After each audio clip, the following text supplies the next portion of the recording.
go to North Carolina. We want to go to North Carolina. Thank you very much. We appreciate it. There'll never be anything like this. You know, you say, let's go to North Carolina and get this great crowd outside there, people. It's crazy. We're having a great time. And you know, these ladies right here, they've been to, I think, over 200 rallies, but I'm not going to say. And this time I made it easy because they come from North Carolina. They didn't have to travel. Today they traveled about a half an hour, right? Isn't that nice? Instead of traveling all over the country. They're unbelievable. And you look better than you've ever looked, and I'm not allowed to say that. You know, if you say that, if you say a woman looks beautiful, which you do, it's the end of your political career. But I don't care. You look beautiful. Well, I'm thrilled to be back in this incredible state with so many proud, hard-working American patriots, which is what you are. Let me begin by wishing each and every one of you a very Merry Christmas. Remember, they didn't want to say Merry Christmas when I first started. 2016, we don't want to say Merry Christmas. They said, I said, no, we're going to bring back Christmas. And they don't say that anymore. They don't want to say it. But they don't talk about it anymore because they got shellacked. We're here tonight to celebrate 11 incredible months. It's been the most successful first year of any president in the history of our country.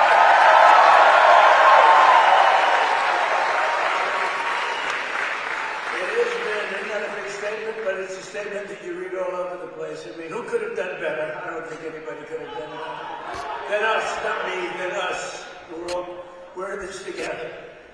Since my inauguration, we've created more than 53,000 North Carolina jobs, including 8,000 North Carolina construction jobs. More than 150,000 North Carolina residents have been lifted off of food stamps. They're very happy about that. And after a horrible hurricane, which produced more water damage than any hurricane in history, the Democrats let you down. They really did. Remember, they wouldn't do anything. Remember? They wouldn't go to your community. They wouldn't do anything. You had to wait till January 20th when I took office that we really knocked the hell out of it. Remember? As soon as I took office, I got in on January 20th, and first thing I did was make North Carolina phone calls, and we did a hell of a job. Did a hell of a job. We'd still be sitting in the mud if I didn't get elected. You would be. People were sitting in the mud. But I helped rebuild your state, and I didn't get any help from the Democrats, not your governor, not your man that's running, by the way, for Senate against Michael Whatley, who's phenomenal. Michael Whatley is incredible. Your previous governor was a disaster. He's also a radical left person, by the way. He's radical left. You don't want him. He doesn't represent you. You just... And look at the crime. Look what's going on with all the crime here. The slitting throats and stuff. I never saw that with you. Now all of a sudden that's what we see. You got to get Michael.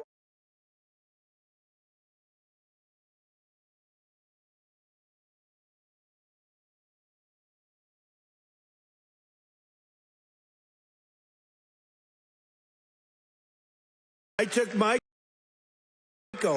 and I put him as the head of the party because he did so great. We won the state all 3 times, and it was like a rock. He didn't allow cheating in the second time. I watched all these states, boom, boom, we're leading. People went to sleep, it was over. Then they dropped ballots, they cheated like hell. The only good thing is this is a far better term than it would have been had I done it the more traditional way. It really is. It's a more powerful term. It's a more powerful term. And the biggest news of all is yesterday, it was announced that inflation is far lower than anybody expected. I told you. Beating every one of the 61 forecasts from the so-called geniuses, the experts. We're the geniuses, not them. We now have the lowest core inflation since March of 2021, and we're just getting started. It's unbelievable. And that's despite taking in billions and billions and billions, hundreds of billions of dollars in tariffs. Remember they said, oh, the tariffs will cause inflation. Just came out with the best inflation report we've had in years. And lots of cash, too. In fact, 1776, right? $1,776 goes to our military. You know, it was 1,775, and that was the number. You know, that was just a lump. I said, you know, if we had $1, we got 1776. Somebody said, that's genius. I said, well, I'm smart. I said, for $1, and I'll get these ladies who are loaded with money to pay for it from North Carolina. Their husbands can write a check in 2 seconds, take care of it. No, think of it, for $1 more. They said, I can't believe we didn't think of that. Only hours ago, I left a meeting at the White House where we cut the cost of prescription drugs by 300, 400, 500, and even 600%. And I'm doing what no politician of either party has ever done before, standing up to the special interests and demanding lower prices for the American people. This is what we're doing. You know, it's called favored nations. And nations all over the world were screwing us. We would have prices that were 10 times higher than the prices they were charging in London and in Paris and all over the world. We had the highest prices for drugs because we had politicians that wouldn't. I did it at the beginning, at the first, but then we had a thing called, you know what happened, COVID?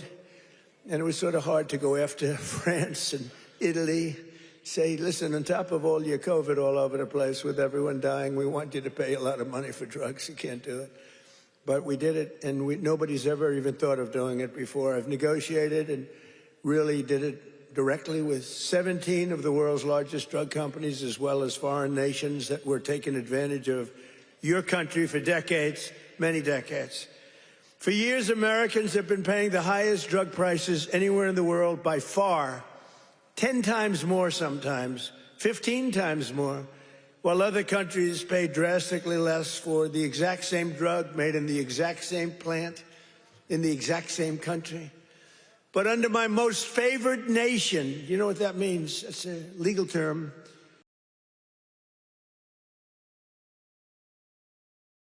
And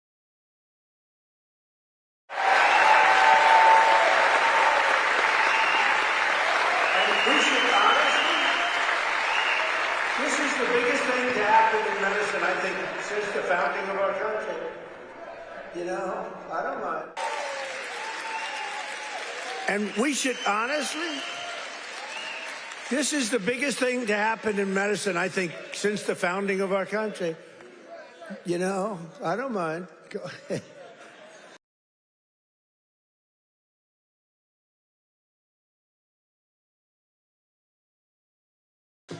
They actually back of your head. Look at all the television. Look at all those cameras. It's crazy. But we did something nobody's ever done before. Nobody's tried. Nobody thought they could do it. Don't forget the drug companies turned out to really do the right thing. They really did. And they were there at the White House today. You saw some of the biggest companies in the world were there. The rest of them are coming next week. But the big problem was foreign countries. They would have to take their drug and raise it from $10 to $20 to $30, maybe to $100, maybe 10 times more. But it really doesn't work that way because the world is a bigger place than the U.S. And so you're not going to have to raise it that much, but you have to raise it. And they always said for 50 years, they say, let the United States pay. And for 50 years, the United States got screwed because we're paying so much more. A drug that was selling for $10 in London sells for $130. That's 13 times more in New York. 13 times more. So $10 in London, $130 in New York. And now that drug will go up for the other country from $10 to only $20 or maybe $30. And it will come down from the United States of America to $20 from $130. Think of that. Think of that. That's the biggest price reduction. When you talk about, You talk about cutting prices, cutting costs, and cutting prices. You talk about affordability. You know, the Democrats, they're the ones that got us into the mess. They're the ones that caused the high prices. And then they come out and they look at those fake news people back there. They go, this election's about affordability. They go, let's talk about it. No, I'd rather not talk about it, because they can't. They're the ones that caused the highest inflation, highest prices in the history of our country. I inherited the mess. I got the prices down, and they're going down still further. Look at gasoline. A lot of areas now in our country, $1.99 a gallon. Right? It cost these ladies from these beautiful friends of mine from North Carolina, it cost them like 1/3 to get here than it would have cost under Sleepy Joe Biden. Right? If you drive, this time you can drive. It's the first time you didn't have to take an airplane. But we had 9 blockbuster agreements. We had 9 of them with the big drug companies just today. The rest are coming over the next couple of weeks. But the first dramatic drug discounts will be available to all Americans starting on January at a thing called TrumpRx.gov. TrumpRx.gov. But this is the biggest thing ever to happen on drug prices, pharmaceutical prices. And it will also tremendously it's going to reduce the cost of health care, because health care is probably 50% about drugs, right? Your drugs are coming down at levels that nobody ever thought was possible. This achievement alone should win us the midterms. You know, if we did nothing else, I said today, you know, you're talking about like this massive reduction in drug prices that affects everybody. Older people, younger people, middle-aged people, sick people, well people. It's not just like patients, it's everybody. It can never happen. Nobody would ever have done this. It was very hard to do. I had countries laughing at me. I said, listen, you're going to have to double and triple your drug prices. They said, France, as an example, UK, European Union. They said, you must be kidding. They've had low prices for years. The drug companies would go, could you pay more? No, charge the United. They wanted the drug companies, in all fairness, to charge the United States of America. And they made up all sorts of crap. Well, research and development. I said, well, what about research and development? Why aren't they paying also for research? Well, it just never worked that way. They used to use, remember, research and development, that's why we pay more. I say 12 times more. Why? For research and development? It was all a con job. But I'd say to the head of France, as an example, I'm sorry, but you're going to have to double or triple your prices for drugs. No, we will not do that. Oh, yes, you will. I said, yes, you will. 100%. No, we will not do that. Of course we will not. I can't do that. I said, yes, you will. No, I won't. Yes, you will. And he said, why do you have such certainty? I said, because if you don't do it, I'm going to charge you a 25% tariff on everything you sell into America.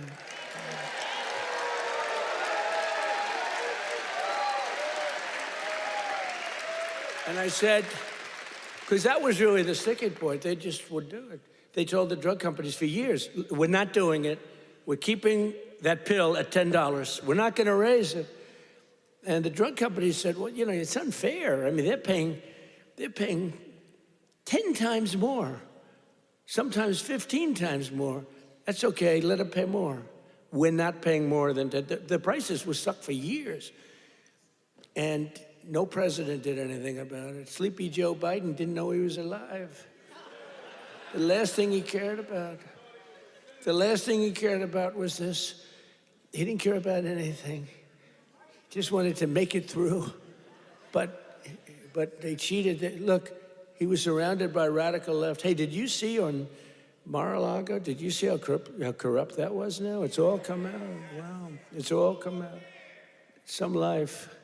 It's all come out. They were totally corrupt, radical left lunatics. Not stupid people, by the way. He was, but the people that really ran the country and that really ran the auto pen, they were not stupid. But think about what we've done. Under the Trump administration, America will not be ripped off any longer. So can you imagine these countries? And when I told you the example before, from $10 to $20, you know, that doesn't sound like much, but it's a doubling of the price. You know, that's a doubling of the price. And if it went to 30 or 35 or 40, you know, that's still a doubling, tripling, or quadrupling of the price. But I said, at 25% tariff, it's much more money than what you're talking about. So they would say to me, all countries, you know, obviously they said no at the beginning, and they would have told a normal president no, and that would have been the end of the conversation. So they said no to me, and I said, no, you'll do it, 100%. And they said, what's wrong with this? 100%. I said, 100% that you're going to do it. The one asked me, why are you so certain? Why would you say that I would quadruple the price of drugs in France or someplace?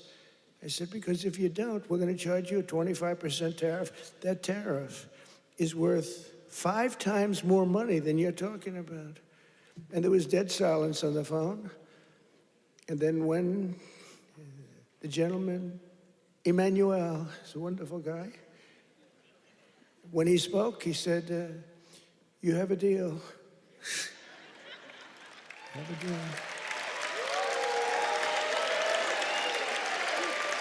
He's a nice guy, too. But you can't blame him, you know. This has been 40, 50 years. You can't blame him. But it was the same conversation with everybody. No, we can't do that. No, I cannot double the price of my drugs. I said, no, maybe triple or quadruple. But it's still much lower than we were paying. You know, we were paying a number that was crazy, 13, 14 times more. As president, I'm also taking in the gigantic health insurance companies that have gotten rich on billions of dollars of government subsidies. And I want the money to go directly to the people. I want the money to be paid directly to the people so that they can buy their own health insurance, which will give far better benefits at much lower cost. By the way, what I told you about buying the drugs at this massive dollar discount, it's like from where it is, that's going to have a huge impact on the cost of health care. The current Unaffordable Care Act, commonly known as Barack Hussein Obamacare, was created to make insurance companies rich. It was bad health care at much too high a cost. And you see now that the steep increase in premiums, it's being demanded by the Democrats. It was never any good, Obamacare. It was done for the benefit of insurance companies, which totally control the Democrats. That's why you could have a strike on January 30th. You could have another shutdown because the Democrats are totally in the hands of, they're totally controlled by the insurance companies, big wealthy companies. Again, I want the money to go directly to the people so you can buy your own health care, and you'll get much better health care at a much lower price.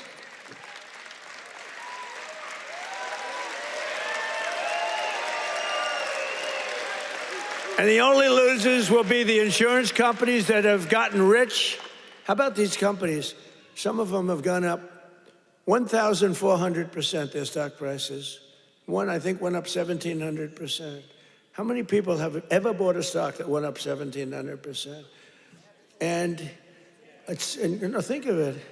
They've taken in billions and billions of dollars, and the Democrat Party is also just, you know, it's, look, I don't know what they're going to do, because I don't know how anybody beats us when we say that we want the money to go to the people so you can buy your own health care. How could it ever be better than that? I wanted to do that at the beginning in 2016. But the politicians told me, sir, you don't worry. I was a little bit inexperienced. I've never done this before. Now I'm quite experienced. I've seen things that nobody would have thought possible. But I said, why do we have this crazy Obamacare, or as we call it, the unaffordable? Isn't that a great name, the Affordable Care Act? I call it the Unaffordable Care Act. I should get credit. That's a good one. What's better, that or fake news? That or Pocahontas? That? I can't use the names that I used on the Republicans to gain access to the election, but we had some good names, didn't we? But I think the Unaffordable Care Act is pretty good. The UCA, right? You know, they keep talking about the ACA. Think of that. Instead of the ACA, we call it the UCA. The UCA, they say, what is that? The Unaffordable Care Act? It is unaffordable. But it was always no good. But now it's really gone. And with time, it gets worse. Now it's going to be hit big. Remember, I didn't do this. This is Obamacare. This is Obamacare. This isn't Trump. But you don't need it because let the money not go to the insurance companies. The problem is the Democrats will shut down the government because they are totally beholden. I don't love that word, but they're beholden, they're beholden to the insurance companies. So I don't know what they can do about it, but they'll probably close down the government. It's so simple. The money should go to the people. The people should then take all of this money and buy the best health care there is. And there'll be a lot of money left over. Right?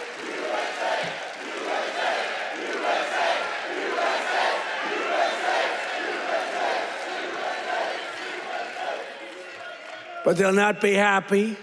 But that's okay with me because you, the hardworking citizens, and finally you're going to have great health care at the right price, so you're going to have it. Although today I did suggest one thing, because when I was watching these big drug companies get up and talk about things, they were giving free medicine, and I mean, they couldn't have been nicer, they couldn't have been better, and they were, giving us a hard time a while ago, but it worked out good.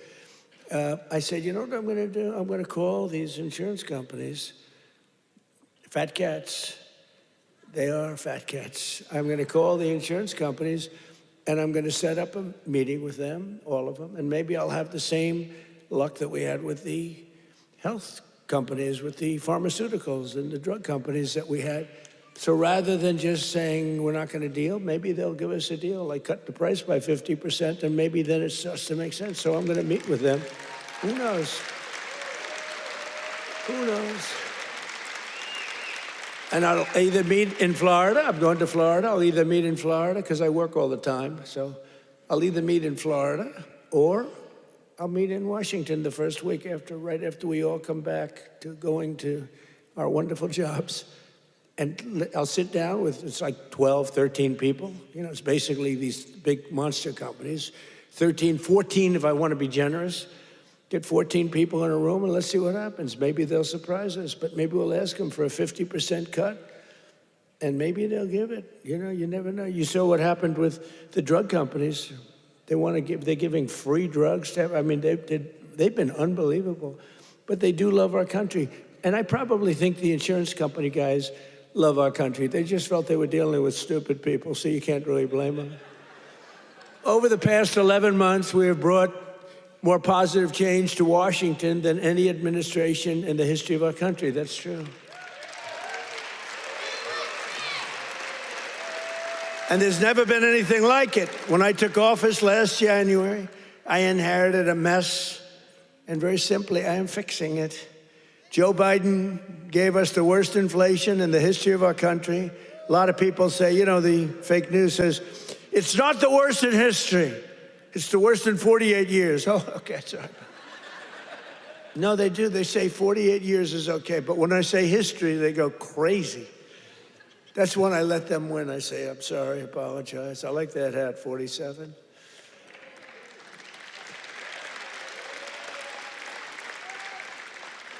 It's nice, actually. Beautiful, nice thread, gold thread. I watched that myself. I want gold thread, not mustard colored, No, they give you, a lot of times they sell you mustard color. It costs them a lot less. We don't accept those hats. When you have a mustard colored thread, don't accept it. But it caused the prices to be higher than ever before, making it really life unaffordable for millions and millions of Americans. Our border was open and our country was being invaded by an army of 25 million people. Many came from prisons and jails, mental institutions, and insane asylums. You know the difference between a prison and a jail? A prison's more severe, right? You know the difference between a mental institution and an insane asylum? An insane asylum is more severe. They came from both. They were drug dealers, gang members, and over 13,000 murderers, more than 50% of whom killed more than one person. Think of that. They killed more than one. A lot of them said, oh, I didn't mean, but when you kill more than one, get them the hell out of our country. How about that incident with that horrible monster that killed the young, beautiful girl from Ukraine, an animal? And to think we'll have him in trials for years, and you'll get some nice liberal lawyer, and they'll say, oh, well, he had a bad day. Yeah, he had a bad day. He slit her throat. We had men playing in women's sports, transgender for everybody, crime at record levels, the worst trade deals ever made. And our country was laughed at from all over the world, but they're not laughing anymore. 1 year ago, our country was dead. Now we are the hottest country anywhere in the world because we finally have a president who puts America first.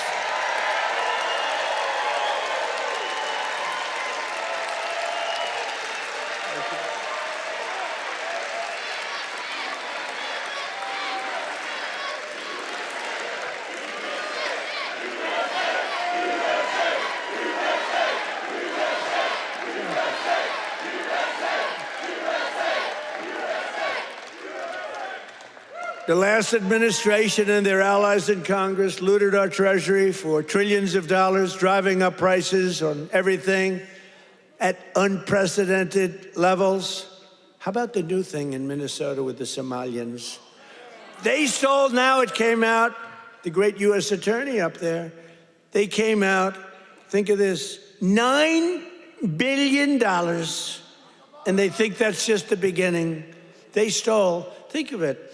In their country, they live on nothing. They have nothing. They come here and they steal $9 billion. Are we stupid? I mean, how do we allow that to happen? Ilhan Omar should be sent out of our country. She should not be allowed to be a congresswoman. She married her brother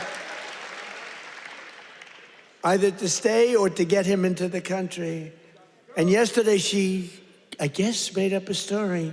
She said the police attacked her son. They stopped a car and the police said, we never attacked him, we never stopped him. It was a made-up story. She's a con person, she's full of con. She says, zero. She said, you ought to get her the hell out of our country. That's what you ought to do. She made up a story that the police stopped her son's car and they harassed the hell out of him. It turned out to be a fake story. There was no stoppage of his car, and there was no harassment. But think of that, in Minnesota, this beautiful place, once beautiful, I don't call it beautiful, you got a governor who's a stupid person, and a corrupt. He's corrupt and stupid. But he allowed this to go on. He allowed this to go on. Everybody knew what was going on. But what nobody knew is over $9 billion. And the people of Minnesota are not happy. And you know who's running for governor? Mike Lindell. Do we like Mike Lindell? That man suffered. That man suffered. What he did, what he went through because he knew the election was rigged. And he did it. He just did it as a citizen. Mike Lindell, I'll tell you what, every time I introduced him, he got the biggest hand. I hope he does great. He deserves to do great. That man suffered. These people went after him. They went after his company. They did that with me too, but at least I knew what I was getting into. He was just a guy that said, geez, this election was so crooked. It was so rigged. He fought like hell. That guy deserves to be governor of Minnesota, I'll tell you right now. He's a great guy, too. But I'm bringing the prices down, and I'm bringing them down fast. You know that? As I saw the other day, and as I showed to people the other day, I made a speech. It was very well received. You know, we had one problem. I put up these gorgeous charts, and it says chart. And I'm, sort of talking about the chart. You're reading into a piece of glass. I got no audience. I got just people, very hostile people waiting around. And I'm reading into a piece of glass for 22 minutes, and I talk about the chart. The networks didn't put up the charts. Only Fox put up the charts. Fox put them up, in all fairness. When we get angry at Fox, we have to remember that. They put up the charts, so you could start putting them up now if you want. But we put up these beautiful charts that were very... Look at that. But I very much like the chart from Butler, PA. I like that much better. That's my all-time favorite chart. You know, that's a great chart. They're all great charts, but I never like a chart like that chart I put up in Butler. Just take a look at the chart right here. That was a good chart. I love that chart so much. I sleep with that chart. But this is okay. There'll never be a great chart for me. It's only the one. Compared to Butler, all charts stink. But look at that chart. Look at the kind of Biden price increases and Trump price increases. Look at that. They're all Biden. We're bringing the prices down. Look at that chart. NBC and CBS and ABC fake news. They're fake news. Oops, that camera just went off. Sorry about that. Every time I mention that camera, you know, you see the red light back there, being, you see it go off. ABC fake news. I think ABC's the worst. Believe it or not, George Slopadopoulos, he paid me about $16 million. You have George Slopadopoulos. I heard Chris Christie lost his job. They fired Chris Christie. And they have a great young woman taking his place who happens to be Hispanic and happens to be phenomenal. She's going to do a great job. But they fired Chris Christie. I guess, you know why? He wanted to eat all the time. No, they fired him. He was bad news. But I'd say ABC is the worst of the networks. I would then say NBC is horrible. I mean, just horrible. They had this guy on, this fake guy, the fake senator. I call him the fake senator from a place called Georgia, right? And he was talking about all the, you know, things. He says he's a church leader. You know, it's funny, if you go in as a church leader, they talk about church and state, right? He's allowed to talk about. He said, I'm going back to my church and I'm going to pray this morning. I'm going to talk about all these issues. If a Republican said that, they start screaming church and state. They don't scream. But NBC is really bad. And CBS, I mean, I love the new owners of CBS. Something happens to them, though. 60 Minutes has treated me worse under the new ownership than, they just keep treating me. They just keep hitting me. It's crazy. And then you have Marjorie Trader Brown, I call her, because green turns to brown under stress. So I call her Trader Brown, which I don't like doing because 2 words is too much. 2 out of 3. We're changing to Marjorie Taylor Greene. I'm going Marjorie Trader Brown, so I have to trade. And a lot of people don't understand 2 words is too much to change. I actually like Marjorie Taylor Brown better, but everyone says Marjorie Trader Greene is good, but they're all good. But what the hell happened to her? She must have been a stone cold liberal. She's on CNN now all the time. Can you believe it? And it was only because I couldn't call her back. You know, I have 218, 19, it changes. But we have 200 and some odd congressmen and women. I have 53 senators. I have 212 countries. I've got a family. It's nice to talk to my family, too. You can't call a president every single day, and then when the president doesn't call you back, she goes around saying, he doesn't call me back. He doesn't. I said, Marjorie, I can't call you back. I got 2. I think, Marjorie, I just can't call you back. I'm sorry. And I wouldn't call her back. And she goes onto a rant. He won't call me back anymore. Sorry about that. You know, you can only go so far. Yeah, once a month, once every week or 2 weeks, but you can't, you know, highly neurotic. Her, not me, but I'm neurotic too. I think I'm probably very neurotic too. I always say controlled neuroses is good. Being neurotic, no good, but if it's controlled, that's okay. It gives you some energy. But what the hell happened to Marjorie Trader Greene? It's unbelievable, but she dropped out because I wasn't going to endorse her, and the person I would have endorsed was going to kill her in the polls. So she dropped out. And then they talk about how brave she is. No, brave would be to stay. And, you know, it's one of those things. But she dropped out. I can't believe it that people can change so much. But you can't go from being a strong conservative to a stone-cold liberal unless you were lying. You know, you can't do that. I mean, you can stop liking somebody or You can say, I don't know, she's fake. Look, front row Joe. What are you doing in the second row? What happened? Well, you're in the front row. That's good. It's front row Joe. I don't know who's been there, the front row Joes or you? It's pretty close, I think. Very different, hey, very different types.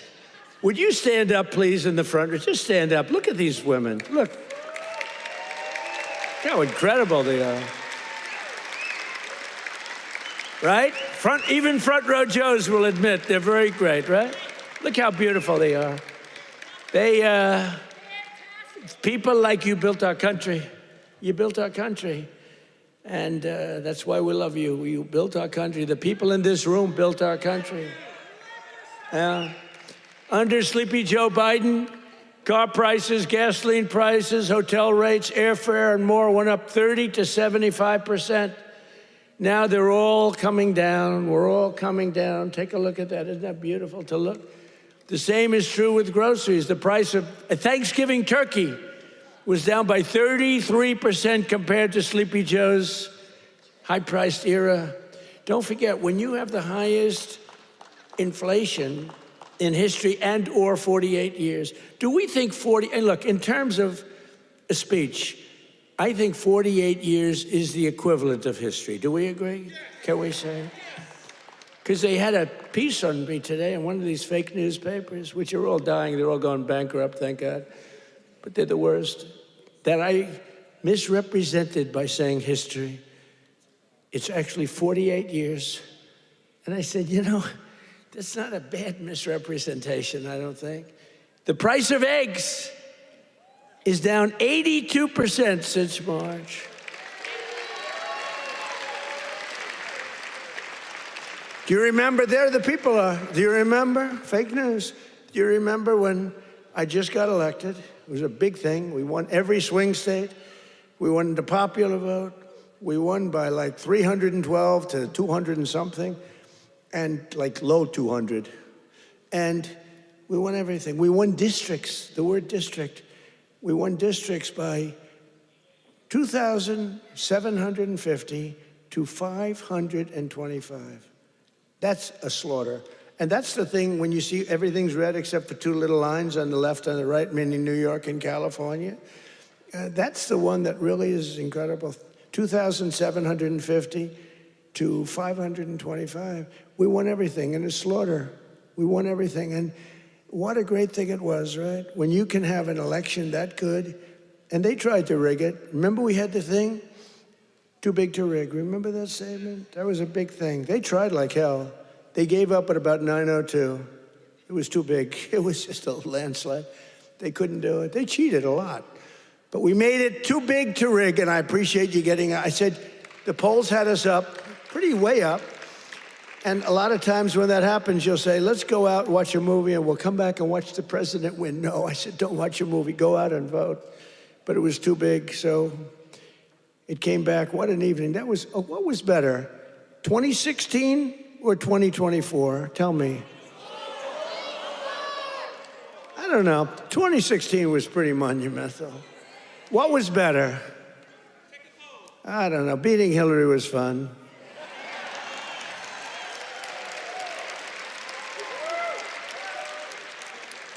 Well, Hillary has a much higher IQ than Kamala. I would say, I think Hillary has probably 50 or 60 points higher. Now, Hillary was smart. She was nasty. Whew, I wouldn't want to go home to her. She was nasty. Remember? She was a nasty person. I was going to use a B word. I said, my wife would not be happy. My wife always says, please, please don't use foul language. You know who else does? Franklin Graham. He says, President. He says, I love your speaking ability, President. You're a great speaker, although nobody says it. You know, I get these big crowds, but did you ever see the press do a story that I'm a great speaker? They say, oh, he looked tired. Oh, he's this, oh, he's that. Yeah, I mean, it's crazy. I get crowds, the biggest crowds in history of anything, not only of anything. They never say, he gave a great speech tonight. in front of 45,000 people. Look at the crowds that we get, are the biggest crowds ever. Before the election, we're getting 80, we had 117,000 people show up in New Jersey. It was a great speech. You know what they said? He looked tired. I looked tired. You can't be tired in front of 117,000 people. It's not possible. You got a lot of adrenaline. The adrenaline is pumping, right? But that's why they're fake news. That's why nobody listens to them anymore. But remember that we slashed the yearly cost of new mortgages by $3,000. Look at the mortgage chart. We slashed them. Look at that. Look at that. Oh, boy. Look at how much you made with me and lost with that sleepy guy. But everything now is falling, and the only things that are going up are your salaries, the stock market, and your 401ks. They're going up. Do you remember when I first won in 2024, and I was at my first conference? I'm 2 days in. You know, we're recovering from all the hoopla. 2 days in. In fact, I took a day off. They said, something's wrong with the president. I said, I just got here. There's nothing wrong with me. Something's wrong. You took a day off. What's wrong with the president, right? Every time. Do you remember when I had 28 news conferences in a row over 28 days? Sometimes I gave 2 or 3 in one day. And then I took my beautiful Kai, my beautiful granddaughter's a very good golfer. I took her to play golf one morning, and I was in the office very quickly. Something's wrong with the president. Do you remember the rumor was that I had passed away? Do you remember that? I won 28 days in a row. I took the kid to play golf. And we play very fast. She's good at, I'm a very good golfer. And we play very fast. We play in 2 hours. We're dinning. I mean, I said, baby, I got to get out of here. I'm sorry, honey. Enjoy your day. Go hit balls or something. I got to get out of here. I got to go to work. And I got a call. A friend of mine, oh, you're okay? And I said, yeah, what's wrong? I said, I'll be back in the Oval Office in 30 minutes. Oh, I said, what's wrong with this guy? Then I got another call.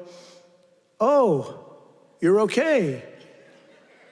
They said that I had passed away. Do you remember that? First day in 28 days, these people are sick. That's why I've taken more physicals, because I think you have an obligation to, you know, report. And I hate when they put out false reports. So they put out a report that Donald Trump. So I took a lot of physicals. And I did something no other president's ever done. I took cognitive tests. Because I know that, and by the way, not easy. You get to those last questions, those last 10, 15 questions, nobody on that stand could answer probably any of them. And I got them, I aced them. And no other president's taken a cognitive. Could you imagine Sleepy Joe taking a cognitive test? I don't think he'd get the first, you know, the first question is like, what is this? And they show a lion, a giraffe, a fish, and a hippopotamus, right? And they say, which is the giraffe? So that's the only question. But what happens is it then gets harder. I don't think Joe would have gotten the first question right. He would say hippo. I want the hippo.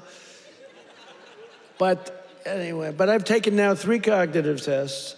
I've aced every single one of them. And these are, you know, this is that big stuff. This is Walter Reed. You know, I've got a whole team of doctors all over the place. If you get them wrong, I said, what do you think? Should I do it? They said, well, here's the good news. The good news, if you do well, that's great. Actually, if you do well, they won't report it. If you do badly, it's going to be the biggest story in history. They said, you know, it's possible that if you do badly, the word will leak out and you'll look very bad. I said, this was on my first test. After that, I knew that I can do very well. Smart person.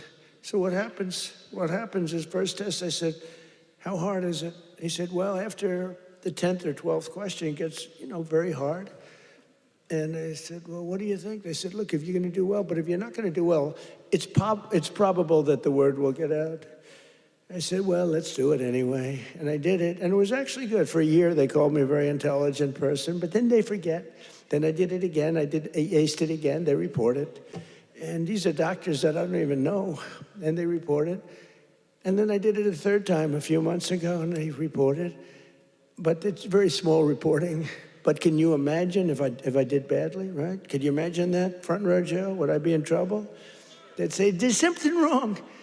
But I like to do it. But I gave I had a perfect health. And they reported his health is perfect. And they interpret that. And the fake news interprets when the doctor says he's got perfect health, they go, what does he mean by perfect? There's something wrong with the president. These people are sick. Now, there will be a time when perhaps it won't be 100% true with all of us, right? And when that time comes, I will let you know about it. In fact, you'll probably find out about it just by watching. But that time is not now, because I feel the same that I felt for 50 years. I really do.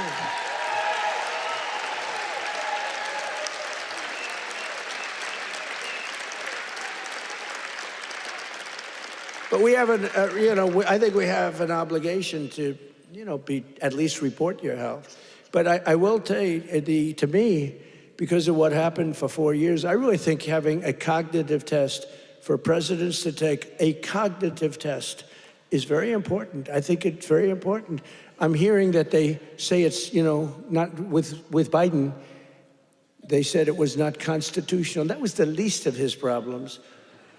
But I think it's very important that a president or people running for president and vice president take a cognitive test. I mean, I think it's a very important thing. I don't know.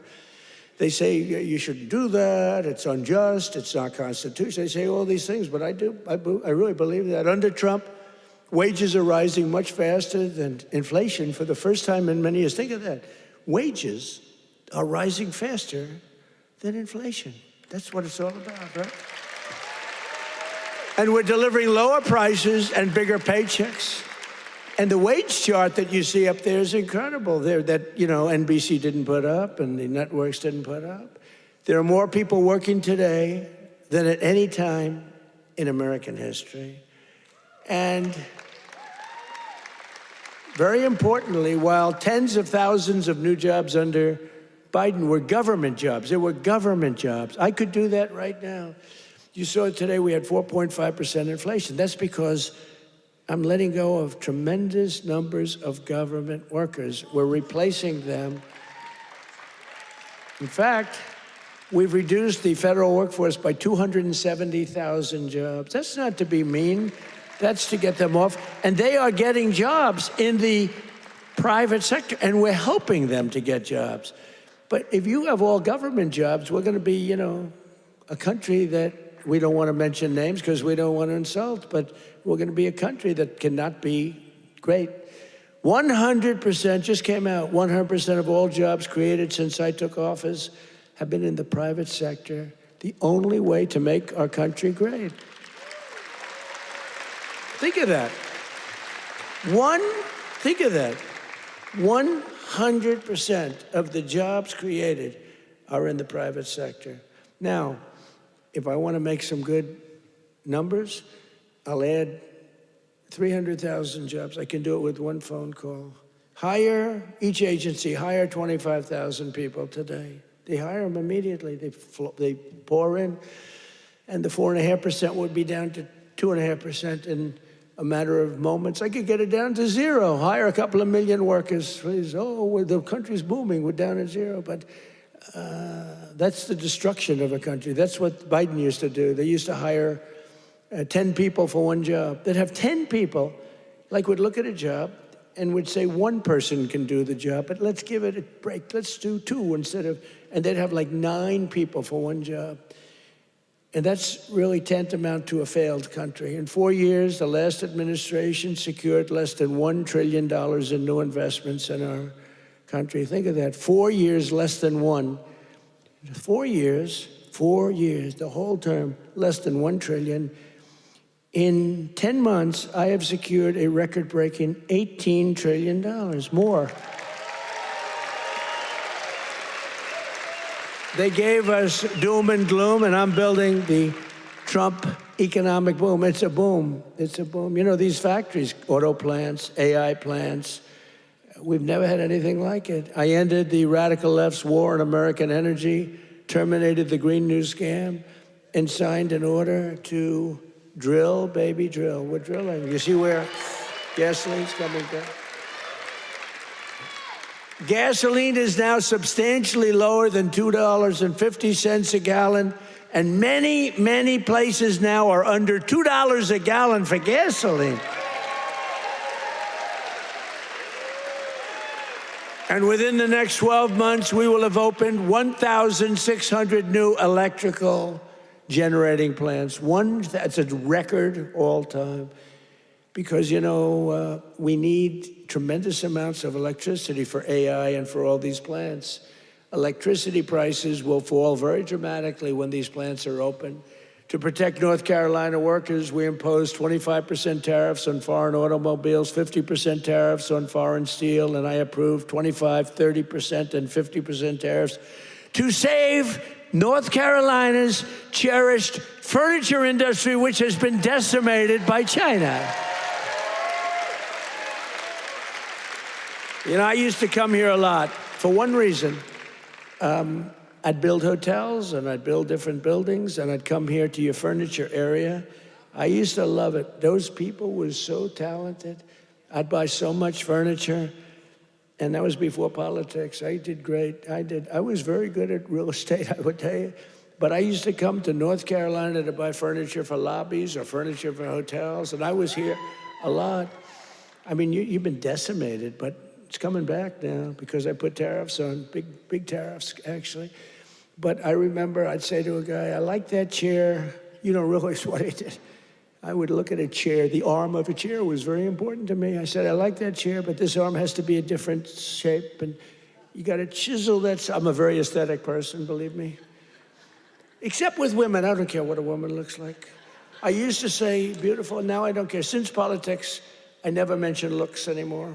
The most beautiful woman can walk right across. I don't even look at her anymore. Because in politics, that's the sign of death. We don't look. But I do look at the arm of a chair. And I'd say to your artists, they were artists. They were artisans, you know? I'd say, no, can you give a different curve? Can you do a little more carving at the end? They would, right in front of me, bing, bing, bing, bing, bing, bing. They were like geniuses. You lost the business. It went to China and other places, but mostly to China. Because they never put tariffs on, just like they didn't put them on chips, just like they didn't put them on cars. You lost 58% of your car industry. By the way, it's all coming back. Some of it's coming back here. It's all coming back. Because to bring a car into our country is costing 25 to 50% tariffs now, and they can't do it. They can't compete. Tariff is, and I won't say it because it gets me in trouble, my favorite word. No, I want my fifth favorite word. Do you remember when I said the word tariff is my favorite word in the dictionary? Remember that? And then the fake news got me. What about religion? What about God? What about your family? What about your wife? What about your children? I said, they got me in this one. So now tariff is my fifth favorite word. And now I'm okay. It's my fifth, 5. Now I'm okay. But starting in the new year, the people of North Carolina will also see the dramatic results of the largest tax cuts in American history, including no tax on tips, no tax on overtime, and no tax on Social Security for our great seniors. No tax for our seniors. Tell me what? Let's do a poll. Because you know these pollsters charge you $1 million to ask a question, then they just write down an answer. They don't do polls. It's a total con job, some of these polls. One thing I don't like about Fox is their pollster. Total fake.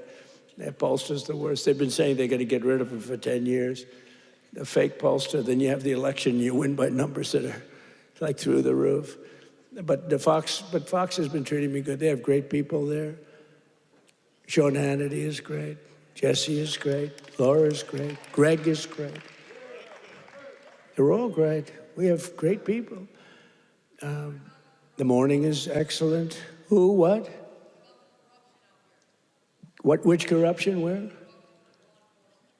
Oh, yeah. Well, we have to do that. We're going to take care of that. We're going to take care of corruption in our country. I mean, I was talking about Fox. I don't know. He's talking about corruption. No, it's okay because he's on our side, but he's just a little ahead of me. He's talking about corruption. I'm talking about Fox, how good the anchors are, right? But they are really great. They are very good. But the pollster's no good. You know, he's no good. The pollster's terrible. But we still get good numbers. But the numbers are actually much better than that. But we're joined tonight by Heather Whatley, a bartender and server in Nashville, North Carolina, who will save over $5,000 from no tips. Think of that. From no tax and tips. Heather, where are you, Heather? Are you here, Heather? Where are you? Where are you? Do you want to come up? You want to come up? Come on up.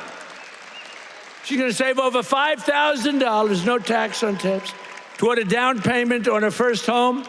So, Heather, congratulations. Look how amazing she is, right? Come on up. I don't know how you're going to get up that stair. Are you okay? Look at her. She has no problem. Somebody else would not be able to make it. Thank you, darling. Nice to see you. Want to say something? Go ahead. Well, it's been a tremendous help. It's now allowed me to invest in my first home, and that is the American dream for all of us. I don't have much to say, so sir. Good. Thank you so much. You said it perfectly. Thank you, darling. Thank you.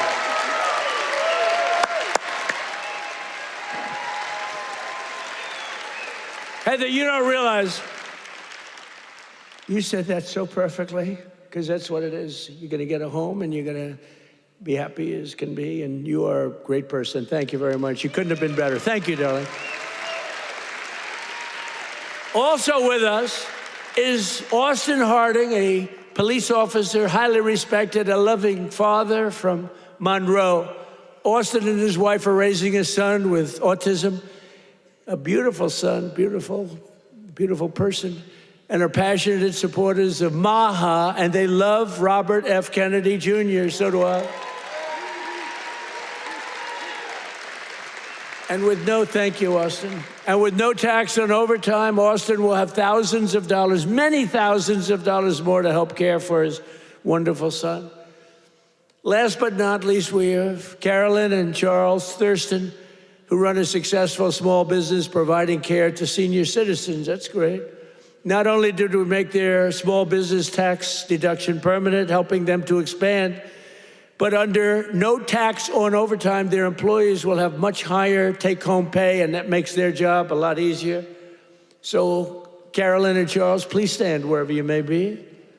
Oh, that's great. Thank you. So it's going good? Going good? Good-looking couple. Thank you very much. Another key part of our tax cuts is known as Trump accounts. You hear about that? You put money in, and they are knocking them dead. It's great. It's Michael Dell Computer. He put up $6.25 billion. How do you like that? He started with no money, and now he puts $6 billion plus into the first accounts. I mean, think of that, $6 billion. It's, to be exact, $6.25 billion. Even the second part is a lot. And we've had a lot of great Wall Street titans and a lot of great real estate titans. They're all putting money in Trump accounts. It's for kids. They get a certain age and they're going to have money. It's going to double and triple, hopefully. It'll do well. Under this new program, the federal government will be creating an investment savings account for every single newborn American child with $1,000 to be invested and grow over the course of their life. So they'll reach 21 years and, you know, they could be very good. They will consider themselves rich. I mean, it's a lot of money, actually. Friends, family, employers, and loved ones will be able to add thousands more each year, like a trust fund for every American child. It's something that people have wanted to do, but honestly, I give Mr. and Mrs. Michael Dell. Dell, go out and buy a computer from Dell, because I'll tell you what, they love the country. Great people. Every single Democrat in Congress voted against these incredible benefits. Every single Democrat said no. including a guy named Don Davis right here from this district. He voted against it. That's why you got to vote against him. Don Davis voted against no tax on overtime. He voted against no tax on tips. And he voted for the largest tax increase in American history. He wanted the largest tax, and he's your congressman. So I don't know if you know him. And honestly, I'm good at politics. I never even heard of this guy, so he hasn't made a big impact. But he voted yes on every single Biden disaster, including massive inflation, open borders, sanctuary cities, and the Green New Scam. Don Davis betrayed North Carolina. Don Davis did nothing about the flood. He did nothing about the hurricane. I did it all with your congressman and with a couple of Republicans from your state that put their lives on the line to make sure this got done. And we had to wait till January 20th. They wouldn't do a damn thing. The waters didn't recede. They were living in areas that didn't have water, and now they were surrounded by water.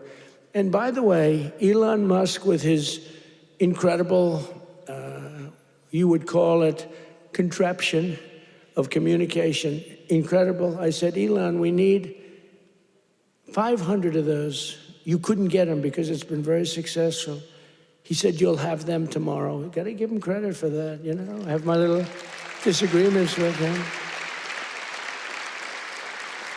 I don't believe in the mandate where everybody has to have an electric vehicle within an hour.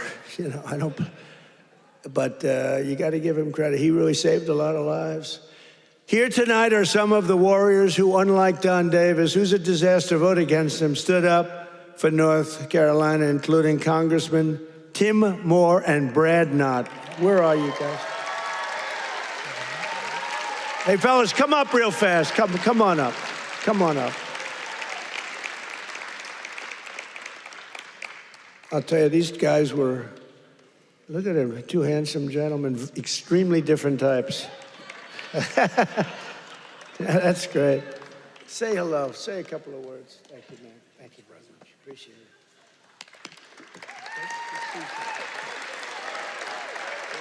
Well, everybody, I was with the president when he had his first trip once he took the oath. And where did he come? North Carolina.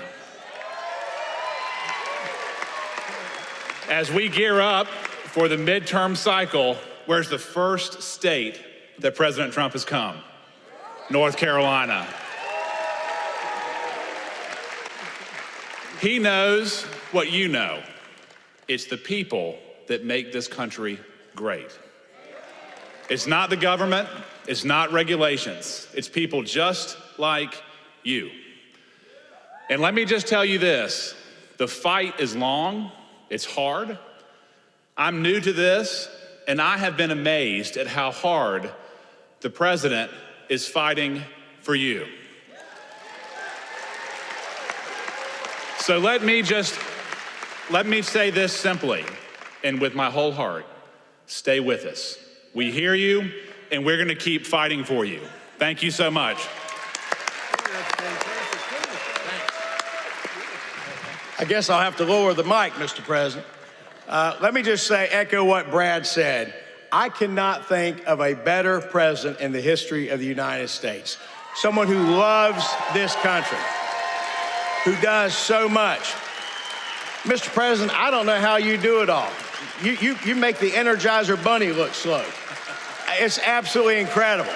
The leadership that this man shows, not only in our country, but on the world stage. We are finally respected around the world again, and that is not an accident. Mr. President, North Carolina loves you. The United States loves you. Thank you for what you're doing. Great job. Thank you. Great guys. Thank you. You're going to win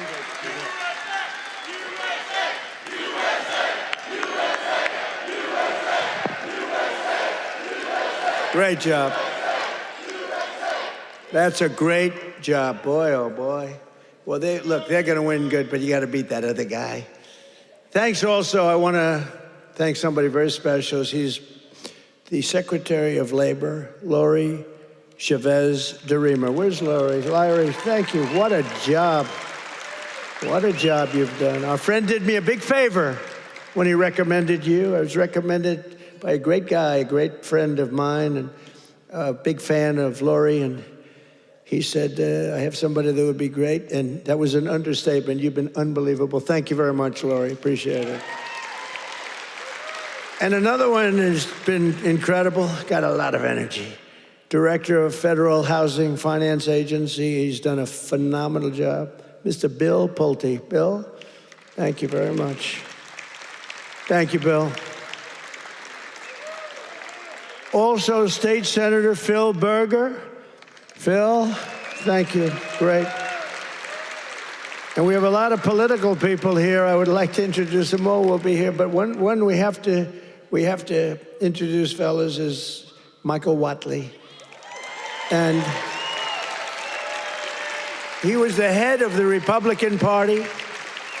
Before that, he was the head of your party right here, the Republican Party, and we won 6 in a row, 3 primaries and landslides, and then we went on to win the election all 3 times. So we won 6 in a row. I've never had a loss with him. And when I won look, we did phenomenal. It turned out, we won 3 times in a row, just so you understand. I don't mean here, I mean all over.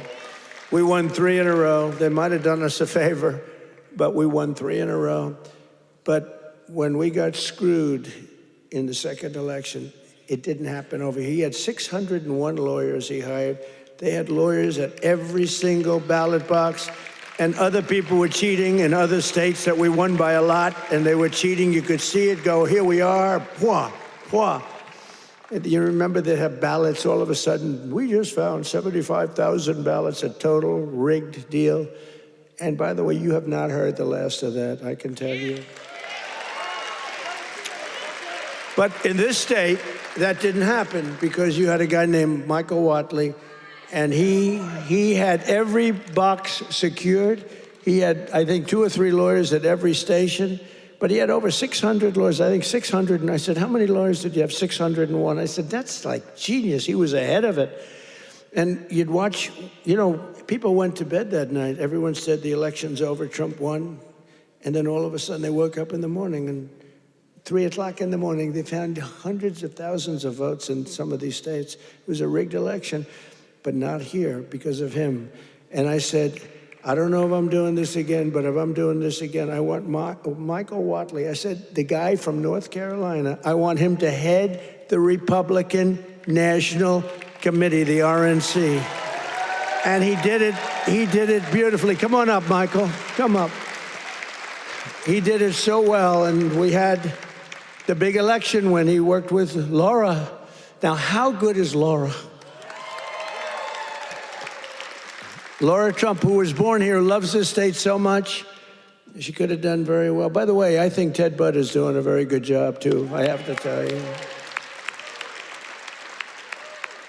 And I will say this, Tom Tillis fought with me for the Lumbee tribe, the Lumbee. I love the Lumbee. And he's really been very good. We had a little dispute, but these are, it's fine. He's been really good. Tom has been very, very good, and I appreciate it very much. And he's been very strong on the Lumbee tribe, and I think they're going to get out and they're going to vote. The Lumbees, you have some here. You have some of the leaders here. If you could, you want to stand up if you're there? It's really great. Thank you very much. We appreciate it. Let them know we appreciate it. We got to get every one of those 60,000 votes or whatever. We got to get them for this guy. But the Lumbees have been great. I've been with them from the beginning. We got them across the finish line. But I want to ask Michael to say a few words. He's just been an unbelievable warrior. And I said, if I do this again, I'm going to get that guy in North Carolina who wouldn't let that phony, they tried here too. They couldn't get away with it. They tried. He stopped it. He's a tough, strong guy. He's also a wonderful human being, he's just a great person. And I want to tell you, him and Laura Trump there's never been a better team. In fact, I said, before he did this, I said, if you had your choice for anybody to be your co-chair, who would you pick? He said, I'd take Laura Trump again, right? Yes, sir. You did say that. But I'd like to have Michael say he's in a fight against a radical left governor who did a shitty job for you.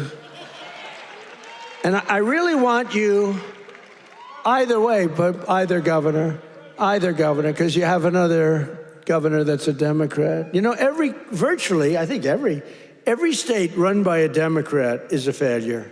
Think of it. And now your state with all these killings, I never heard of killings, but all of a sudden, and they came in through Biden with his open border craziness, and these are vicious people.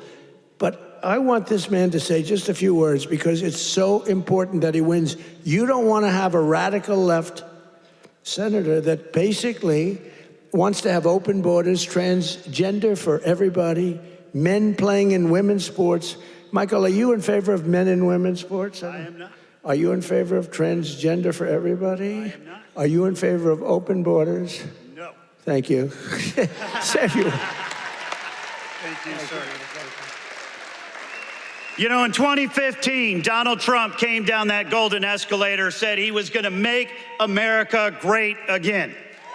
And he was going to do it by rebuilding our economy, restoring our borders, and making America respected around the world again. And I said, I'm with that guy. And we won in 2016, and we won in 2020, and thank the Lord that we won in 2024, and Donald Trump right now is serving as the most transformational president in our lifetime. And President Trump, my pledge to you is this. When I win this seat, when I am the next senator from North Carolina, I am going to be a fighter every day for this great state. I am going to be a conservative champion for North Carolina, and I am going to be an ally to our great president, not just the 45th president, but the 47th president as well, Donald J. Trump.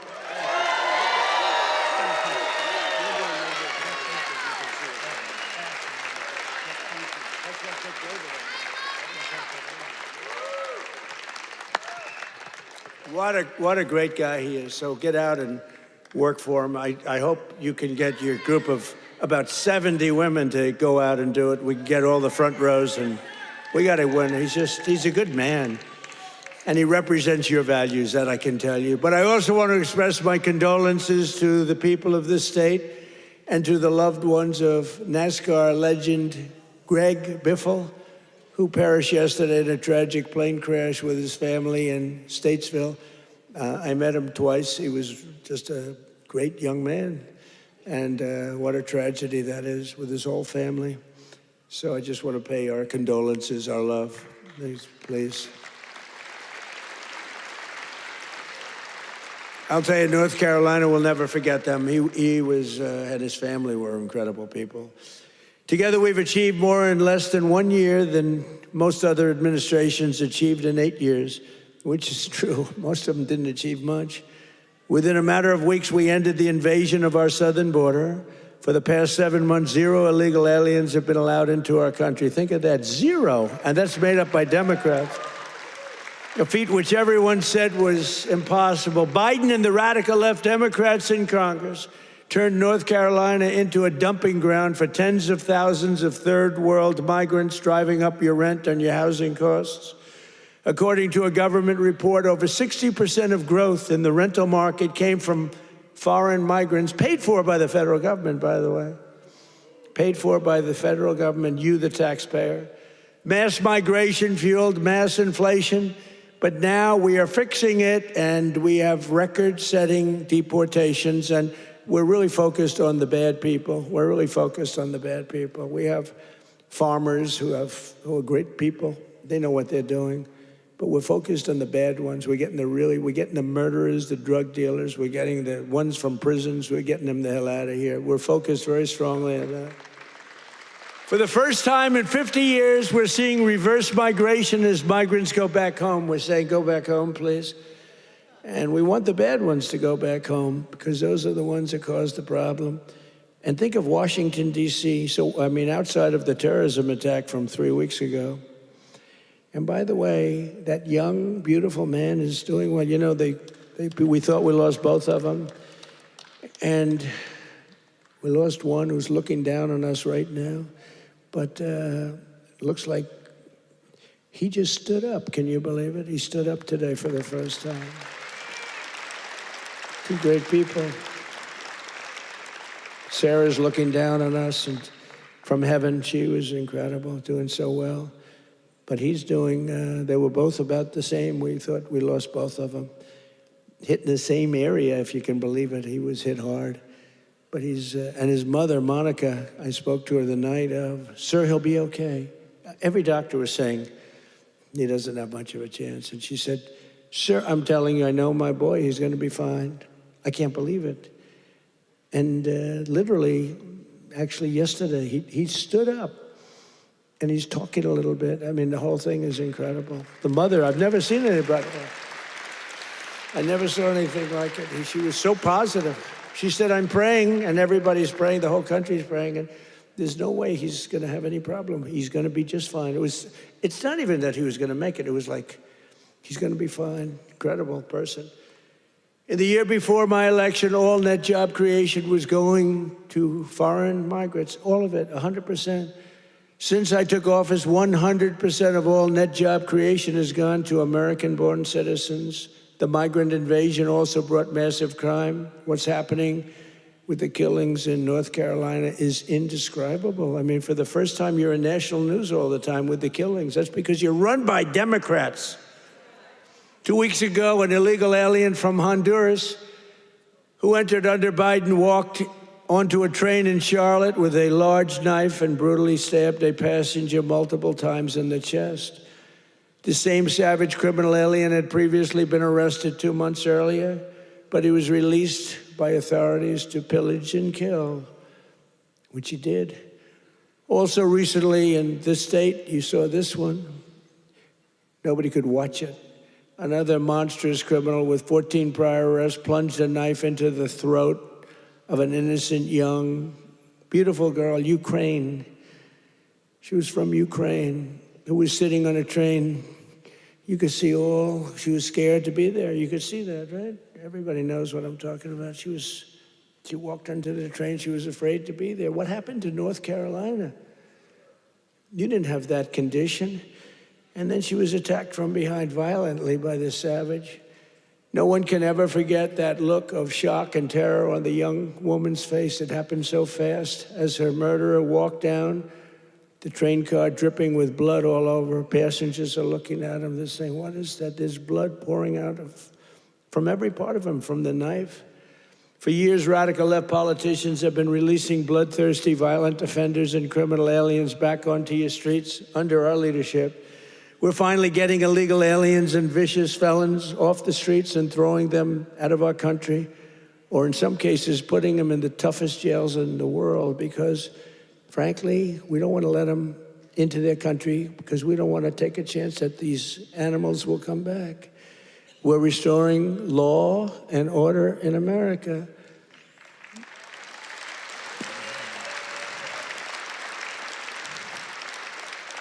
We just made a record investment in our military and gave every service member a warrior dividend of $1,776, $1,776. And I'm also pleased to announce that just 2 hours ago, we hit the ISIS thugs in Syria who were trying to regroup after their decimation by the Trump administration 5 years ago. We hit them hard. I ordered a massive strike on the terrorists that killed our 3 great patriots last week. 2 soldiers, 1 interpreter, all great people. And it was very successful. It was precision. We hit every site flawlessly, and we are restoring peace through strength. We're all over the world. I settled 8 wars in 10 months, destroyed the Iran nuclear threat, ended the war in Gaza, and got the release of hostages, both living and dead, and created peace in the Middle East. We have peace in the Middle East, first time in 3 years, peace in the Middle East. I cut federal funding for any school that pushes critical race theory or transgender insanity. And we completely banned the chemical and surgical mutilation of children.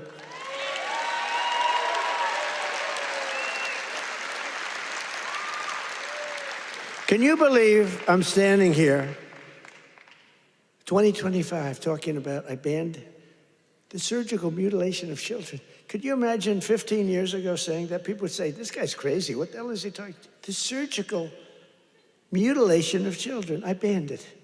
And it's a wonderful thing I did. But can you imagine having to even say it?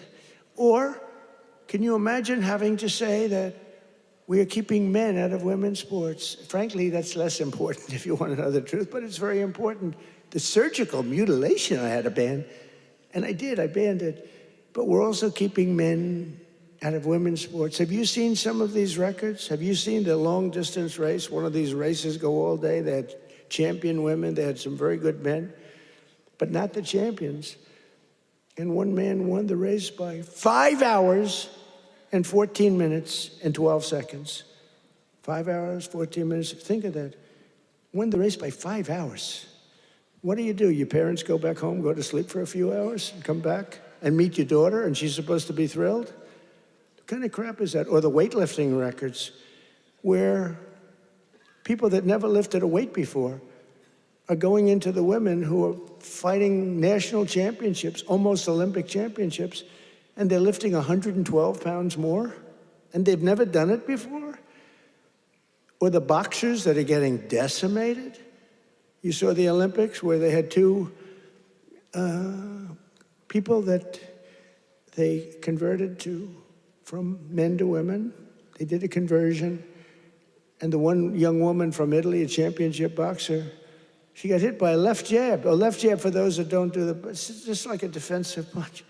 She got hit. She walked to her corner. She said, I've never been hit like that. I quit. Then they said, no, go out.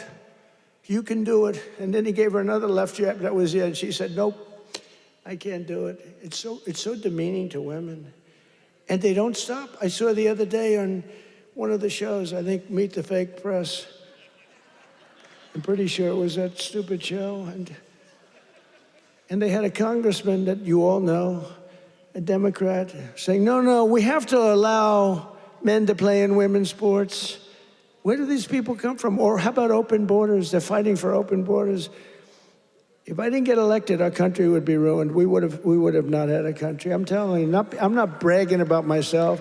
I'm saying we would not have had a country. And now we have the greatest country in the world. I'm telling you, hottest. We're the hottest. We're restoring the name of a great president, William McKinley, to Mount McKinley in beautiful Alaska. That they took the name off and they named it something else. And I renamed the Gulf of Mexico to the Gulf of America. Right? That was a good one. Well, I checked for my whole life. I don't know. I guess I didn't do it in my first term because I was the hunted. I had bigger problems. I had these animals trying to attack me at Mar-a-Lago.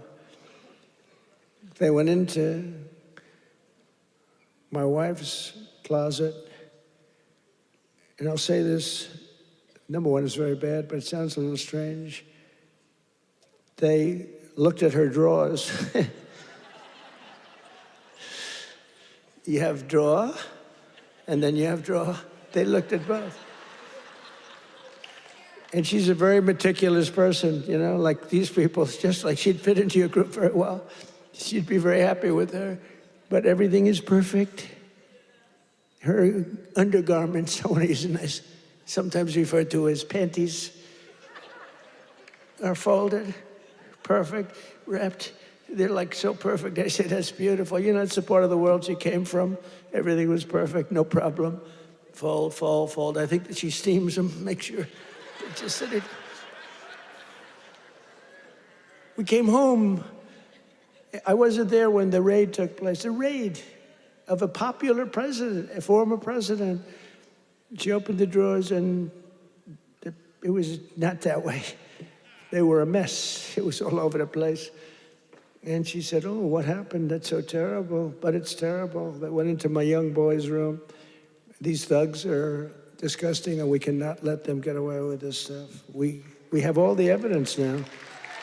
We have all the evidence, and we have to do something about it. We have to do something about it. It's illegal and it's disgusting. You know, I brought a lawsuit, and I'm winning the lawsuit. There's only one problem. I'm the one that has to settle it. In other words, I am suing, and I'm the one that's supposed to settle it.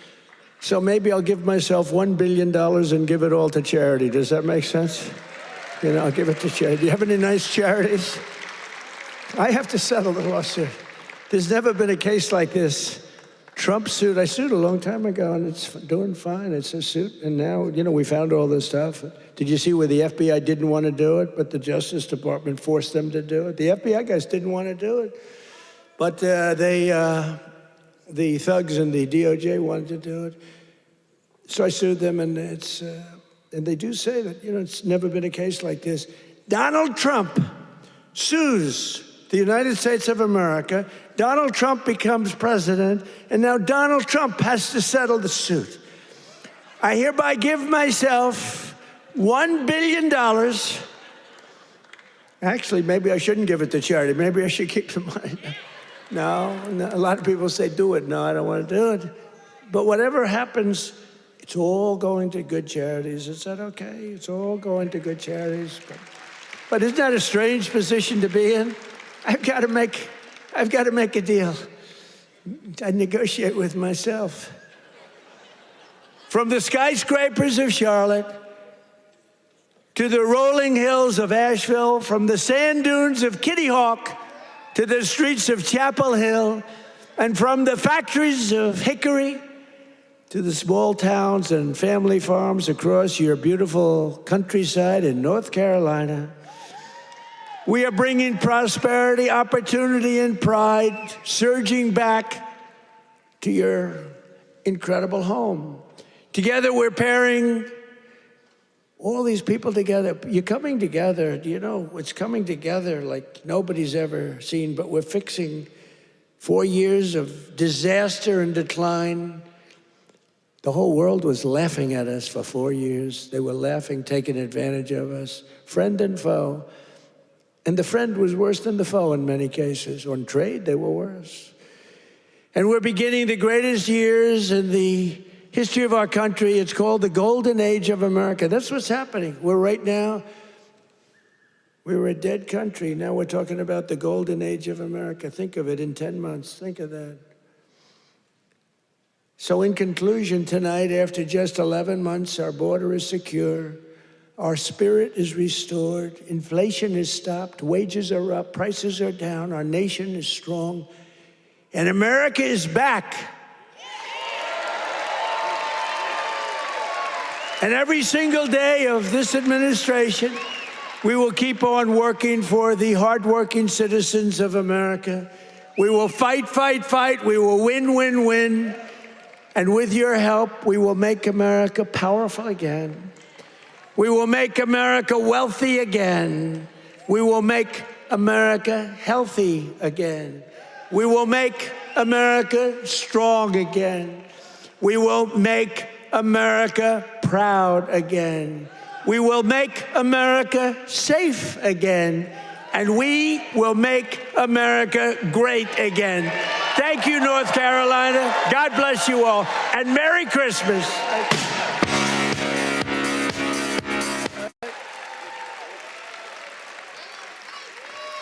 It cost these ladies from these beautiful friends of mine from North Carolina, it cost them like 1/3 to get here than it would have cost under Sleepy Joe Biden. Right? If you drive, this time you can drive. It's the first time you didn't have to take an airplane.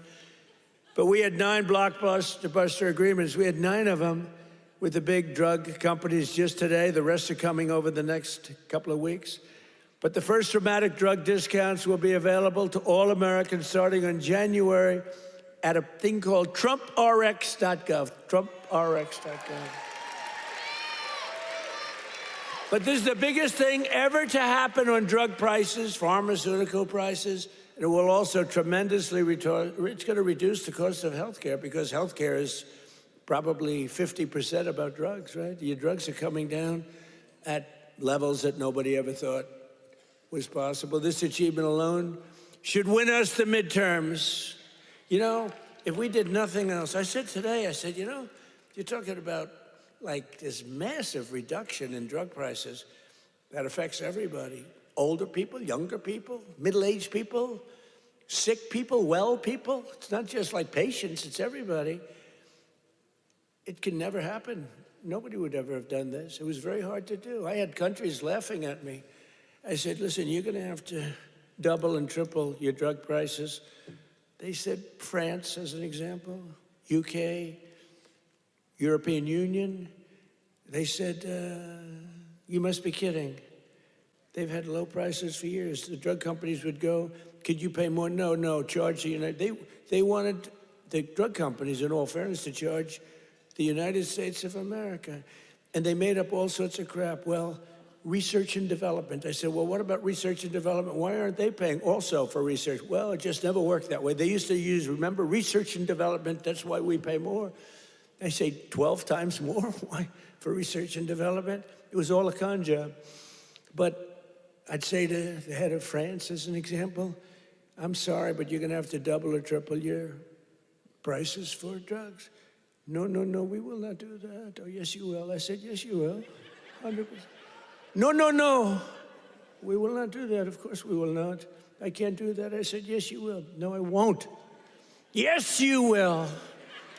And he said, why do you have such certainty? I said, because if you don't do it, I'm going to charge you a 25% tariff on everything you sell into America.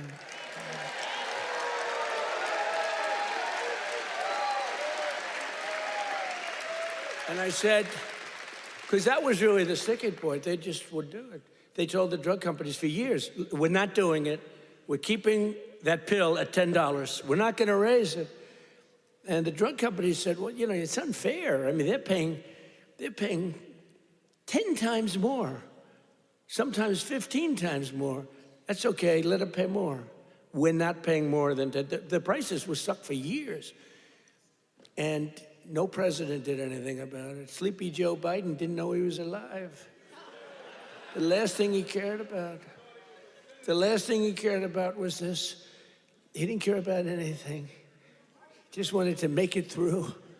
But they cheated. Look, he was surrounded by radical left. Hey, did you see on Mar-a-Lago, did you see how corrupt that was now? It's all come out. Wow, it's all come out. Some life. It's all come out. They were totally corrupt, radical left lunatics. Not stupid people, by the way. He was, but the people that really ran the country and that really ran the auto pen, they were not stupid. But think about what we've done. Under the Trump administration, America will not be ripped off any longer. So can you imagine these countries? And when I told you the example before, from $10 to $20, you know, that doesn't sound like much, but it's a doubling of the price. You know, that's a doubling of the price. And if it went to 30 or 35 or 40, you know, that's still a doubling, tripling, or quadrupling of the price. But I said, a 25% tariff, it's much more money than what you're talking about. So they would say to me, all countries, you know, obviously they said no at the beginning, and they would have told a normal president no, and that would have been the end of the conversation. So they said no to me, and I said, no, no, you'll do it, 100%. And they said, what's wrong with this? 100%. I said, 100% that you're going to do it. The one asked me, why are you so certain? Why would you say that I would quadruple the price of drugs in France or someplace? I said, because if you don't, we're going to charge you a 25% tariff. That tariff is worth 5 times more money than you're talking about. And there was dead silence on the phone.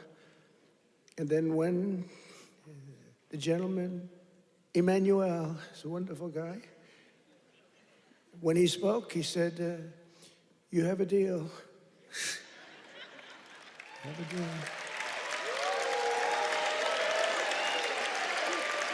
He's a nice guy, too. But you can't blame him, you know. This has been 40, 50 years. You can't blame him. But it was the same conversation with everybody. No, no, no, we can't do that. No, no, I cannot double the price of my drugs. I said, no, no, maybe triple or quadruple. but it's still much lower than we're here tonight to celebrate 11 incredible months. It's been the most successful first year of any president in the history of our country. It's true. It has been, isn't that a big statement? But it's a statement that you read all over the place. I mean, who could have done better? I don't think anybody could have done better than us, not me, than us. We're in this together. Since my inauguration, we've created more than 53,000 North Carolina jobs, including 8,000 North Carolina construction jobs. More than 150,000 North Carolina residents have been lifted off of food stamps. They're very happy about that. And after your horrible hurricane, which produced more water damage than any hurricane in history, the Democrats let you down. They really did. Remember, they wouldn't do anything. You remember? They wouldn't go to your community. They wouldn't do anything. You had to wait till January 20th when I took office that we really knocked the hell out of it. Remember? As soon as I took office, I got in on January 20th, and first thing I did was made North Carolina phone calls, and we did a hell of a job. Did a hell of a job. You'd still be sitting in the mud if I didn't get elected. You would be. People were sitting in the mud. But I helped rebuild your state, and I didn't get any help from the Democrats, not your governor, not your man that's running, by the way, for Senate against Michael Whatley, who's phenomenal. Michael Whatley is incredible. Your previous governor was a disaster. He's also a radical left person, by the way. He's radical left. You don't want him. He doesn't represent you. And look at the crime. Look at what's going on with all the crime here. The slitting throats and stuff. I never saw that with you. Now all of a sudden that's what we see. You got to get Michael Whatley. It's going to be so important. He was so great. Don't forget, I took Michael and I put him as the head of the party because he did so great. We won the state all 3 times, and it was like a rock. He didn't allow cheating in the second time. I watched all these states, boom, boom, we're leading. People went to sleep, it was over. Then they dropped ballots, they cheated like hell. The only good thing is this is a far better term than it would have been had I done it the more traditional way. It really is. It's a more powerful term. It's a more powerful term, and the biggest news of all is yesterday, it was announced that inflation is far lower than anybody expected. I told you. Beating every one of the 61 forecasts from the so-called geniuses, the experts. We're the geniuses, not them. We now have the lowest core inflation since March of 2021, and we're just getting started. It's unbelievable. And that's despite taking in billions and billions and billions, hundreds of billions of dollars in tariffs. Remember they said, the tariffs will cause inflation. Just came out with the best inflation report we've had in years. And lots of cash, too. In fact, 1776, right? $1,776 goes to our military. You know, it was 1,775. And that was the number, that was just a lump. I said, if we had $1, we got 1776. Somebody said, that's genius. I said, well, I'm smart. I said, for $1, and I'll get these ladies who are loaded with money to pay for it from North Carolina. Their husbands can write a check in 2 seconds, take care of it. Now, think of it, for $1 more. They said, I can't believe we didn't think of that. Only hours ago, I left a meeting at the White House where we cut the cost of prescription drugs by 300, 400, 500, and even 600%. And I'm doing what no politician of either party has ever done before, standing up to the special interests and demanding lower prices for the American people. This is what we're doing. It's called favored nations. And nations all over the world were screwing us. We would have prices that were 10 times higher than the prices they were charging in London and in Paris and all over. all over the world, we had the highest prices for drugs because we had politicians that wouldn't. I did it in the beginning, at the first, but then we had a thing called, you know what happened, COVID? And it was sort of hard to go after France and Italy, say, listen, on top of all your COVID all over the place with everyone dying, we want you to pay a lot of money for drugs. You can't do it. But we did it, and nobody's ever even thought of doing it before. I've negotiated and really did it directly with 17 of the world's largest drug companies, as well as foreign nations that were taking advantage of your country for decades, many decades. For years, Americans have been paying the highest drug prices anywhere in the world by far, 10 times more sometimes, 15 times more, while other countries pay drastically less for the exact same drug made in the exact same plant, in the exact same country. But under my most favored nation, you know what that means? It's a legal term. Drug pricing executive order, I just signed a couple of months ago, and is now being implemented. We have declared that the United States will now pay the same price as the lowest price of any country anywhere in the world. And we should honestly, this is the biggest thing to happen in medicine, I think, since the founding of our country. You know, I don't mind. Go ahead. They actually have a great location. You know, we've had people that look so good behind me that some of them went to Hollywood and actually did very well. You know? See, they may have a better location, but nobody's going to Hollywood. They can only see the back of your head. Look at all the television. Look at all those cameras. It's crazy. But we did something nobody's ever done before. Nobody's tried. Nobody thought they could do it. Don't forget, the drug companies turned out to really do the right thing. They really did. And they were there at the White House today. You saw them. Some of the biggest companies in the world were there. The rest of them are coming next week.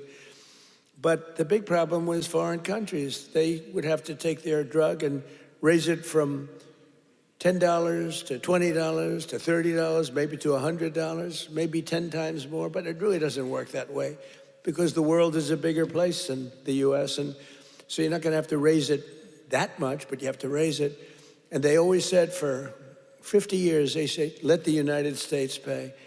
And for 50 years, the United States got screwed because we're paying so much more. Drug that was selling for $10 in London sells for $130. That's 13 times more in New York. 13 times more, so $10 in London, $130 in New York.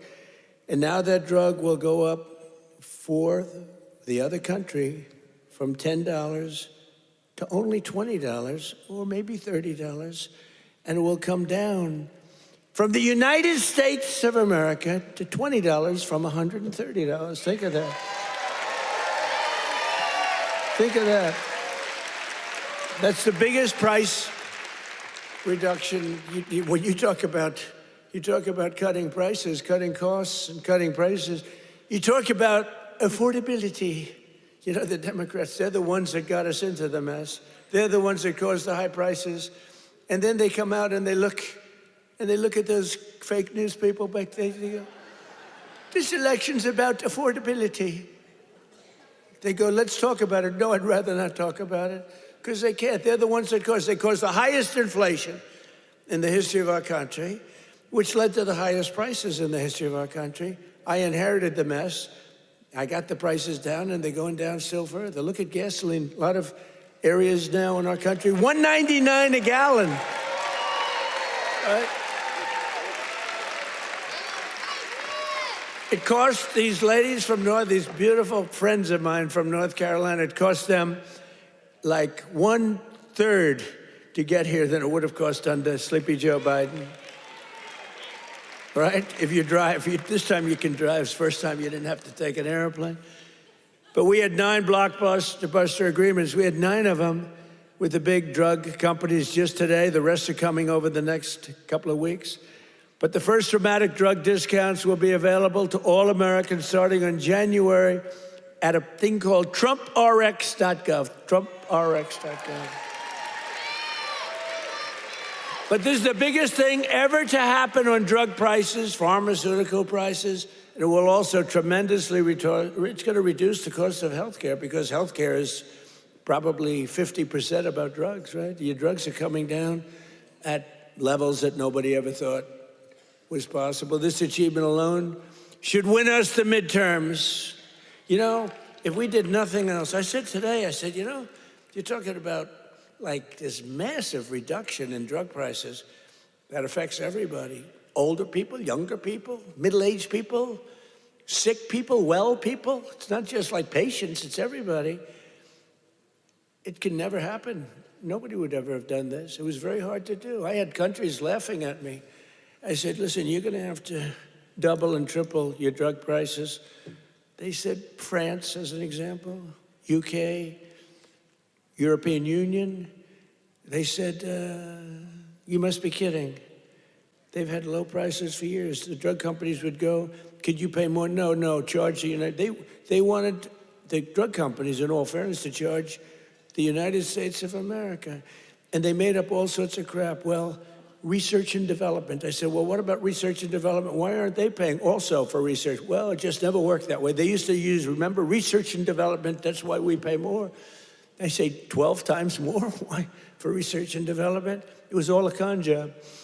But I'd say to the head of France, as an example, I'm sorry, but you're going to have to double or triple your prices for drugs. No, we will not do that. Oh, yes, you will. I said, yes, you will. 100%. No. We will not do that. Of course we will not. I can't do that. I said, yes, you will. No, I won't. Yes, you will. And he said, why do you have such certainty? I said, because if you don't do it, I'm going to charge you a 25% tariff on everything you sell into America.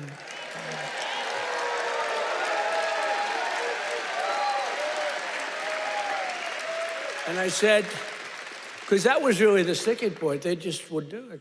They told the drug companies for years, we're not doing it.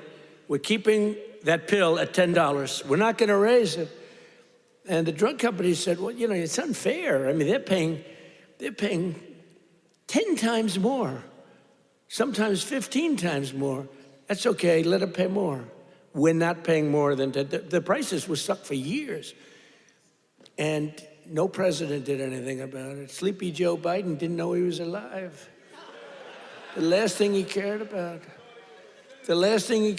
was this. He didn't care about anything. Just wanted to make it through. But they cheated. Look, he was surrounded by radical left. Hey, did you see on Mar-a-Lago, did you see how corrupt that was now? It's all come out. Wow, it's all come out. Some life. It's all come out. They were totally corrupt, radical left lunatics.